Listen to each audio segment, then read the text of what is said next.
2024-cü ildən başlayaraq mühasibatlıq sahəsinə marağım yaranıb və bu sahədə peşəkar inkişafımı davam etdirmək yolunda addımlamışam. Bunun üçün fərqli bir kursda mühasibatlıq təlimi almışam 5 aylıq. Daha sonra vakansiyalara müraciət etdim. Çox az müsbət geri dönüş alırdım. Elə həmin ərəfələrdə Dövlət Məşğulluq Agentliyinin rəsmi internet səhifəsində mühasibatlıq təcrübə proqramı qarşıma çıxdı. Həm ödənişsiz, həm də təqaüdlə təcrübə imkanı var idi. Bu fürsətdən istifadə etmək üçün Dövlət Məşğulluq Agentliyinə yaxınlaşdım, qeydiyyatdan keçdim.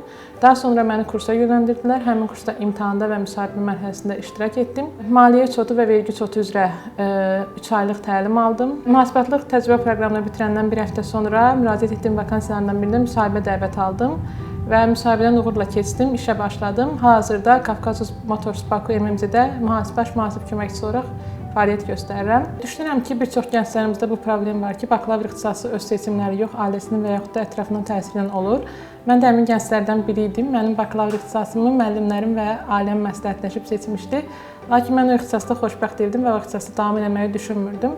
Və 22 yaşımda universiteti bitirəndən sonra da fərqli bir sahə öyrənmək bəziləri üçün çətin gələ bilər.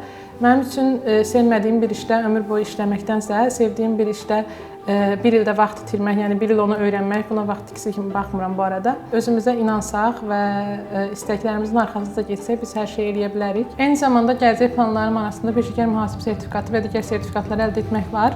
Bugünkü peşəkar inkişafımda dəstək olduğu üçün Dövlət Məşğulluq Agentliyinə, İnnov Biznes Mərkəzinə və təlimçimiz İlqar müəllimə təşəkkür etmək istəyirəm.